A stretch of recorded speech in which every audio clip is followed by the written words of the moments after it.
Hello everyone, आप सभी का गणित एनालिसिस चैनल पर स्वागत है। हमने अपनी पिछली क्लास के अंदर एक्सरसाइज 2.2 की शुरुआत की थी और उसके अंदर हमने 2.2 का जो पहला क्वेश्चन है उसका पहला और दूसरे क्वेश्चन को हमने सॉल्व कर लिया था। अब हम उसके तीसरे क्वेश्चन की ओर आगे बढ़ते हैं और उसको समझने की कोशिश करते हैं। इससे पहले जिन्होंने प्रीवियस क्लास को नहीं देखा, एक बार उसको जा कर के देखें ताकि ये जो अगली क्लास है जिसको मैं अभी पढ़ा रहा हूँ आपको, वो और अच्छे तरीके से समझ में आए। ठीक है, तो देखिए अभी हमें सवाल में क्या दिया गया है, 6x² माइनस का 3 माइनस का 7x। ये क्या है, हमारा एक बहुपद है। और आप लोग एक बात जानते हो कि बहुपद को लिखने का एक फिक्स तरीका होता है। क्या होता है, ax² प्लस का bx प्लस का c। आपके बहुपद को ऐसे लिखते हो, इसमें अधिकतम घात पहले लिखी जाती है, जैसे x² अधिकतम घात है, फिर x की घात है, उससे कम घात है, और यहाँ पर x है यहाँ पर भी, पर आपको दिखाई नहीं दे रहा। असल में यहाँ पर क्या लिखा हुआ है, x की घात 0 लिखा हुआ है। ये कैसे लिखते हैं, ये अचर बहुपद होता है। इसके बारे में मैंने आपको पिछली क्लास में भी समझाया है। तो जिन्हें इस बात को लेकर के कोई कन्फ्यूज़न है तो वो अपनी पिछली क्लास में इसको देख सकते हैं। तो आपने देखा अधिकतम घात पहले, फिर उससे कम और उससे कम घात। तो देखिए ये एक बहुपद है, एक्स के पदों में तो हम क्या लिखेंगे, पी एक्स बराबर पहले अधिकतम घात वाला पद लिख देंगे 6x², फिर कम घात वाला माइनस का 7x, फिर क्या लिखेंगे माइनस का 3। तो मुझे लगता है कि आप लोगों को ये वाली बात अच्छे तरीके से समझ में आई होगी कि मैंने किस तरीके से 6x² माइनस का 3 माइनस 7x को 6x² माइनस का 7x माइनस का 3 मैंने लिखा। तो अगर ये बात आपको अच्छे तरीके से समझ में आ गई है तो अब हम अपने अगले स्टेप के ऊपर इस सवाल को हल करने की कोशिश करते हैं। देखिए अब हमें इस सवाल के अंदर क्या करना है, जो माइनस का 7x जो हमारे पास में यहाँ लिखा हुआ है, इसके हमें क्या करना होगा, गुणनखंड हमको यहाँ पर करना। तो हम यहाँ पर इस माइनस के 7x के क्या करते हैं, गुणनखंड करते हैं। गुणनखंड करने के पहले हमें दो बातें पता होना चाहिए कि इधर एक तो अचर राशि के बारे में पता होना चाहिए और x² का गुणांक। हमें पता है कि x² का गुणांक कितना है, 6 है, और एक अचर राशि क्या है, माइनस का 3। तो हमें किस संख्या पे ध्यान देना है उस बात के बारे में आपको बताता हूँ। इधर देखिए, इधर जो संख्या लिखी हुई है x² का गुणांक, और इधर जो अचर राशि उसको एक बार आपस में गुणा करें तो कितना है, 18। थोड़ी देर के लिए आप माइनस के चिन्ह को भूल जाइए। अब जो ये 18 है, इसके कुछ ऐसा बात जो गुणनखंडों के जोड़े आपको बनाने होंगे, जिससे क्या होगा कि उनको आपस में गुणा करने पर तो क्या आ जाए, माइनस का 18x², और आपस में घटाने पर क्या आ जाए, माइनस का 7x। तो मैं क्या करता हूँ, इसके पेड़ बनाने की कोशिश करता हूँ मैं। तो कैसे बनेंगे इसके पेड़, 2 नाम 18। अब 9 में तो 2 का भाग जाएगा नहीं, तो किसका भाग देंगे हम, 3 का भाग देंगे। 3 में 3 का भाग देंगे तो एक बार। तो इसके पेड़ कैसे बनेंगे, हम इसके पेड़ किस किस तरीके से बना सकते हैं। एक तो 3 3 9 और 2, ये तो बहुत ईजी है। हम दो पेड़ कैसे बना सकते हैं, एक तो हम संख्या ले लें 9 और एक संख्या ले लें हम 2। अब हमें इसमें आगे डिसाइड करना होगा कि कौन सी प्लस की होगी और कौन सी माइनस की। तो उस बात को भी अब हम समझने की कोशिश करते हैं। तो देखिए आप, हमें ये पता चल रहा है कि 9 को 2 से गुणा करने पर क्या आ रहा है, 18, और 9 में से 2 घटाते हैं तो कितना आ जाता है, 7 आ जाता है। ठीक है, जैसे आप 9 - 2 करते हो तो क्या उत्तर मिलता है आपको, 7 मिलता है। पर हमें यहाँ पर क्या चाहिए, माइनस का 7 चाहिए ना। तो मैं एक काम करता हूँ, एक पेड़ तो माइनस का 9 ले लूँगा और एक पेड़ क्या ले लूँगा, प्लस का 2। तो आपस में इनको घटाने पर क्या मिल रहा है, हमें 7 मिल रहा है। पर किसका, बड़ी संख्या के आगे किसका चिन्ह है, माइनस का, तो माइनस का 7 मिल रहा है। तो मैं इस तरीके से इसके दो पेड़ बनाऊँगा। कौन कौन से दो पेड़ बना लूँगा मैं, देखिए मैं यहाँ लिख देता हूँ। एक पेयर तो मैं इसका बना लूँगा माइनस का 9x, और एक पेयर के क्या बना लूँगा मैं, इसका प्लस का 3x। अब हम इस बात को और आगे अच्छे तरीके से सोल्व करने की कोशिश करते हैं और एक बार चेक कर लेते हैं क्या हमने इस बात को सही लिखा है। देखिए मैंने यहाँ 3x लिख दिया, इसकी जगह पर यहाँ क्या होगा, 2x होगा। ठीक है, तब हम एक बार चेक कर लेते हैं जो हमने यहाँ पर ये लिखा है, क्या हमने इस बात को सही लिखा है। इसको एक बार हम वेरीफाई कर लेते हैं। देखिए हम इसको वेरीफाई करने की कोशिश करते हैं, और इधर जो मैंने साइड में लिखा है उसको मैं इरेज कर देता हूँ। देखिए हमने यहाँ दो टुकड़े क्या लिखे, एक तो माइनस का 9x और एक प्लस का 2x। एक बार हम चेक कर लेते हैं कि हमारी बात यहाँ सही है क्या। तो हम क्या करते हैं, यहाँ पर एक संख्या है माइनस का 9x से और प्लस का 2x है। तो हम एक काम करते हैं, एक बार तो माइनस के 9 को किससे गुणा करते हैं, 2 से गुणा करते हैं। तो क्या हमें यहाँ माइनस का 18 मिल रहा है क्या, हाँ हमें माइनस का 18 मिल रहा है। क्योंकि यहाँ क्या होना चाहिए था, इस -3 को इस x² के गुणांक से गुणा करने पर जो संख्या है वही संख्या यहाँ टुकड़े के रूप में मिलनी चाहिए। तो यहाँ हमें माइनस का 18 मिल गया, मतलब हमारी पहली बात सही है। और आपस में घटाने पर क्या आना चाहिए, माइनस का 7। तो क्या माइनस का 9 और यहाँ प्लस 2 करते हैं तो प्लस और माइनस माइनस होता है, तो आपस में हल करने पर क्या हमें उत्तर माइनस का 7 मिल रहा है। हाँ, हमें यहाँ पर उत्तर -7 मिल रहा है। इसका मतलब जो हमने यहाँ पेयर बनाया है माइनस का 9x और प्लस का 2x, ये पेयर हमारा बिल्कुल सही है। ठीक है, अब हम इसको आगे यूज़ करते हैं। तो देखिए इसको हमें कैसे यूज़ करना है, तो आप सवाल को स्टेप बाय स्टेप देखिए। तो मैं क्या लिख रहा हूँ यहाँ पर, इस -7x की जगह क्या लिख दूंगा, माइनस का 9x प्लस का 2x। तो px बराबर क्या हो जाएगा यहाँ पर हमारा 6x² माइनस, अब माइनस का 7x था ना, मैं इसकी जगह क्या लिखूँगा, एक तो माइनस का 9x और प्लस का 2x। ठीक है। और यहाँ क्या हो जाएगा माइनस का 3। तो देखिए माइनस का 9x और प्लस का 2x, इनको जैसे हल करते हैं तो क्या मिल जाएगा हमें -7x, और इन दोनों को आपस में गुणा करने पर क्या मिल जाएगा हमें माइनस का 18x²। तो देखिए इसमें जो कॉमन आ रहा है उसको हम कॉमन लेने की कोशिश करते हैं। तो हम क्या करेंगे, दो दो के ऐसे पेयर में इस सवाल को सोल्व करने की कोशिश करेंगे। एक तो पेयर इसका ले लेंगे काम में और एक इसका ले लेंगे, ठीक है। ये आपके ऊपर डिपेंड करता है, आप 2x को आगे भी रख सकते हो और 9x को पीछे भी रख सकते हो, तो वो आपके ऊपर निर्भर करता है। अभी मैं इसको -9x को पहले लेकर के हल कर रहा हूँ। देखिए मैं क्या करता हूँ, 6x² और माइनस का 9x, इसमें क्या कॉमन आ रहा है, तो मुझे यहाँ दिख रहा है कि यहाँ 6 है और यहाँ 9 है, तो 3 का ही पहाड़ा ऐसा होता है जिसमें 6 भी आता है और 9 भी आता है। तो एक संख्या तो क्या कॉमन आ जाएगी, क्योंकि 3, और यहाँ x² और एक यहाँ पर क्या है x है, तो मेरा क्या कॉमन आ जाएगा 3x।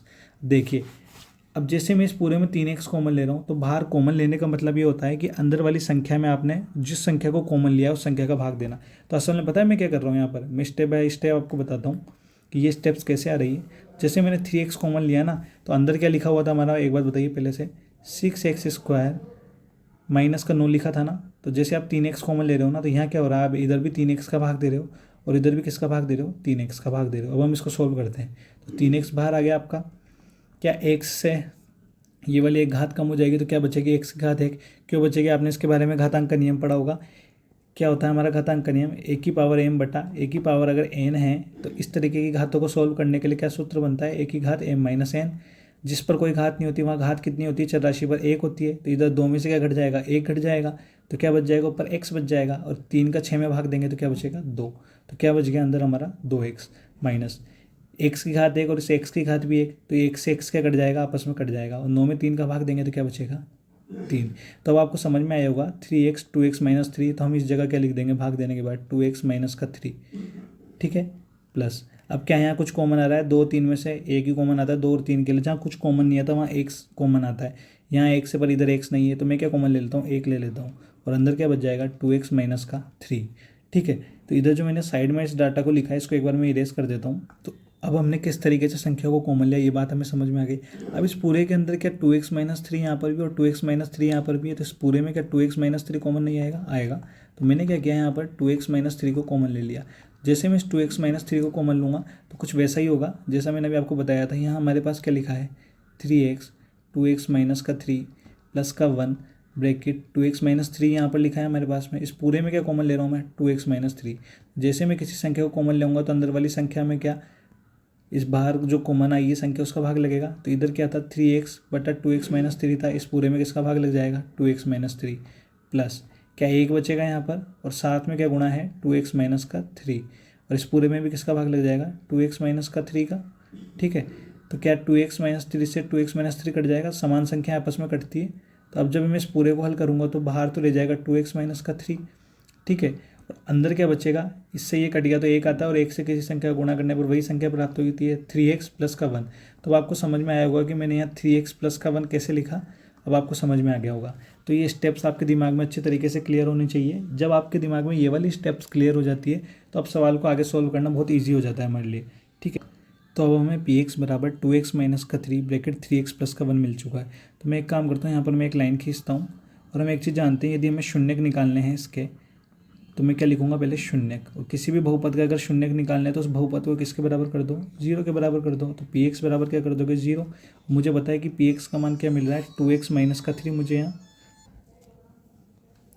तो हमें ध्यान है कि हमें यहाँ क्या निकालना है, शून्यक निकालना होगा। तो हम क्या लिख देंगे पहले यहाँ शून्यक, और किसका शून्यक निकालना है बहुपद का निकालना है। तो px x के पदों में बहुपद है, तो px बराबर क्या कर दोगे अब 0। मुझे पता है कि इस px का मान पहले ये था 6x² माइनस का 7x माइनस का 3। जैसे इसको नीचे ले जाके हल किया तो हमें इसके गुणनखंड मिले। तो px का मान अब क्या बन गया 2x माइनस का 3 ब्रैकेट 3x प्लस का 1, आपस में ये गुणा है, और px को 0 के बराबर कर रहा हूँ। तो इस px के मान को मैं यहाँ से उठा करके कहाँ लिख दूंगा, इस जगह पर लिख दूंगा, ठीक है। तो मैंने क्या लिख दिया यहाँ 2x माइनस का 3 ब्रैकेट 3x प्लस का 1 बराबर 0 मैंने यहाँ पर लिख दिया। तो मुझे लगता है कि अब आप लोगों को ये वाली बात अच्छे तरीके से समझ में आई होगी कि मैंने इसको बराबर 0 करके किस तरीके से लिखा, ठीक है। अब हमें क्या करना है, जो यहाँ पे हमें दो पक्ष प्राप्त हुए हैं 2x माइनस का 3 और ब्रैकेट 3x प्लस का 1, तो एक एक बार में दोनों पक्षों को 0 के बराबर करना है। तो पहले हम क्या करेंगे 2x माइनस 3 को बराबर 0 कर देंगे, और इधर क्या कर देंगे 3x प्लस 1 बराबर क्या कर देंगे हम 0 कर देंगे। तो अब 2x है, इस -3 का इधर मैं पक्षांतरण कर दूंगा। आप लोगों को सामान्य एक चर में रैखिक समीकरण को हल करना आता ही होगा। तो अचर राशि एक तरफ रहती है और चर राशि एक तरफ रहती है। तो -3 अचर है तो मैंने इसका इधर पक्षांतरण कर दिया, तो 2x बराबर क्या हो गया 3। अब इस 2 का भी इधर पक्षांतरण करूंगा तो x बराबर क्या हो जाएगा 3/2। ठीक है, अब इधर 3x + 1 बराबर 0 है। इस 1 का जैसे पक्षांतरण करूंगा तो -1 हो जाएगा और इधर क्या रह जाएगा आपको 3x। और जैसे इस 3 का भी इधर पक्षांतरण करूंगा तो ये यहाँ पर गुणा के रूप में है। गुणा वाली संख्या का जैसे ही पक्षांतरण करते हो तो अगली संख्या में क्या हो जाता है, उसका भाग लग जाता है। तो x बराबर क्या मिल जाएगा -1/3।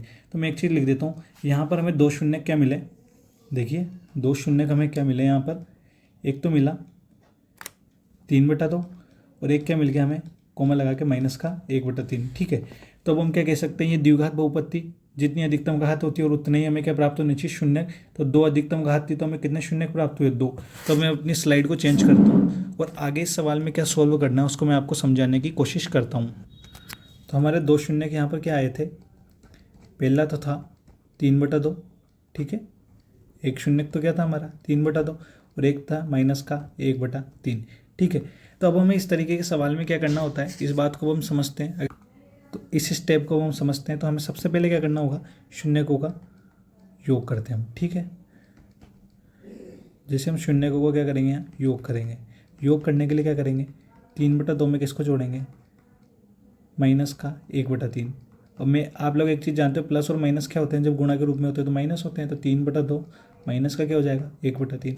जब भी आप भिन्नों को आपस में घटाने या जोड़ने की कोशिश करते हो तो क्या करना होता है, पहले नीचे एलसीएम लेना होता है। 2 और 3 का एलसीएम कितना आता है 6। कैसे लेते हैं एलसीएम मैंने आपको पहले सिखाया है, तो मैं अभी डायरेक्टली लिख देता हूँ। 2 और 3 का एलसीएम क्या होता है 6।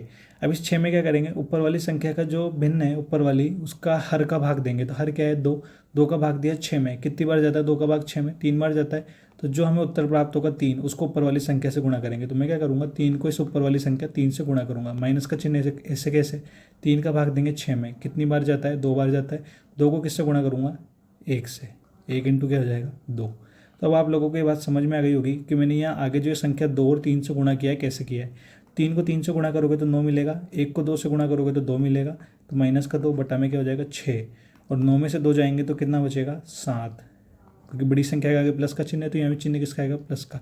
तो एक बात बताइए आपको शून्यकों का योग क्या मिल गया यहाँ, हमें यहाँ पर शून्यकों का योग क्या प्राप्त हुआ 7/6 प्लस का। अब इसी तरीके से हमें क्या करना होगा, यहाँ पर शून्यकों का गुणनफल भी निकालना होगा। ठीक है, क्योंकि इसने सवाल में हमें कहा है कि पहले आप शून्य ज्ञात करें, फिर उनके बीच में गुणांकों और शून्यकों के संबंधों की जांच करनी है। तो इसका क्या निकालेंगे हम गुणनफल। तो 2 शून्य का हमारे कौन कौन से हैं यहाँ पर, एक तो है 3/2 प्लस का और एक है माइनस का 1/3। तो मैं इन दोनों को आपस में गुणा कर दूंगा। तो कैसे गुणा होते हैं, अंश से अंश गुणा होता है भिन्नों में और हर से हर गुणा होता है। 3 को किससे गुणा करोगे आप पहले -1 से, पूरी संख्या के नीचे बटा का चिन्ह आ जाएगा। 2 को किससे गुणा करोगे 3 से, 3 को -1 से गुणा करोगे -3, 2 को 3 से गुणा करोगे 2 3 6। इसको मैं और आगे हल करता हूँ तो 3 से 6 कट जाएगा, कितनी बार 2 बार, तो क्या आ जाएगा उत्तर -1/2। तब हमें ध्यान रखना है कि हमें शून्यकों का योग क्या प्राप्त हुआ 7/6 प्लस का, और शून्यकों का गुणनफल क्या प्राप्त हुआ -1/2। ठीक है, अब मैं अपनी स्लाइड को चेंज करता हूँ और इस सवाल को आगे सोल्व करते हैं। उससे पहले जो हमारा सवाल था उसको मैं एक बार और लिख लेता हूँ, तो एक बार चेक कर लेते हैं हमारा सवाल क्या था।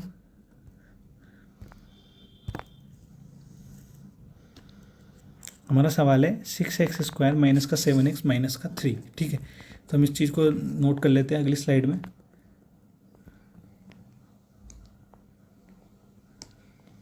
देखिए अब हमारा सवाल क्या था, हमें एक चीज़ पता थी px बराबर क्या था 6x² माइनस का 7x माइनस का 3, यही हमारा सवाल था। और आप लोग एक चीज़ जानते हो, बहुपद को लिखने का एक सामान्य तरीका होता है या व्यापक रूप होता है, वो क्या होता है हम जानते हैं। चूँकि px बराबर क्या होगा ax² प्लस का bx प्लस का c। तो अब एक चीज़ बताइए, अगर जैसे आप इन दोनों की तुलना कर देते हैं तो आप क्या लिखोगे तुलना करने पर। ठीक है, क्या लिखोगे तुलना करने पर, क्या मिल रहा है तुलना करने पर x², यहाँ भी x², यहाँ x और यहाँ अचर राशि, यहाँ अचर राशि।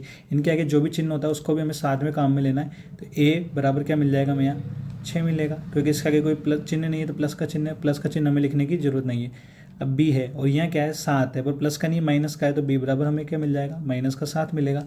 c बराबर क्या मिल जाएगा हमें -3। ठीक है, तब हमें 3 चीज़ें मिल गई a b c। अब हम एक चीज़ जानते हैं कि यहाँ पर जो ये गुणांक होते हैं ना, ये सभी क्या मिला हमें a b c चर राशि के आगे के गुणांक है। तो इसके आधार पर भी हम शून्यकों का योग और गुणनफल निकाल सकते हैं। तो हम एक चीज़ जानते हैं, शून्यकों का योग। क्या सूत्र होता है इसका? इसका सूत्र क्या होता है? हम लिखते हैं अल्फा प्लस बीटा बराबर, ये सूत्र कैसे मिला मैंने आपको समझा दिया, माइनस का बी बटा ए। और आप लोग जानते हो बी क्या है, एक्स का गुणांक, और ए क्या है, एक्स स्क्वायर का गुणांक।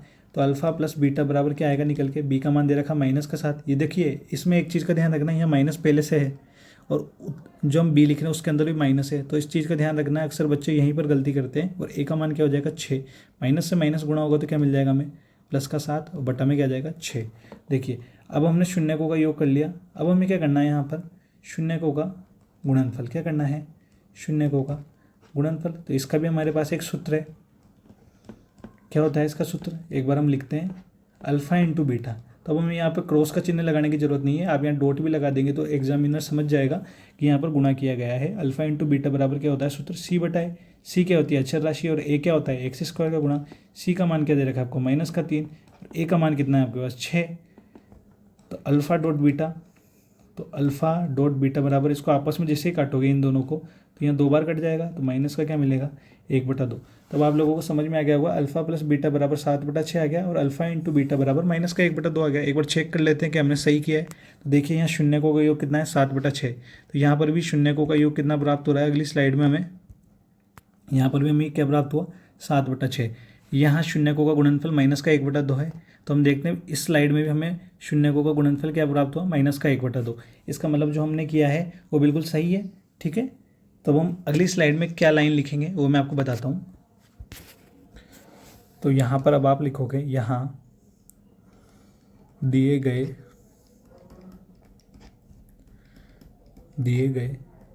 बहुपद के लिए गुणांकों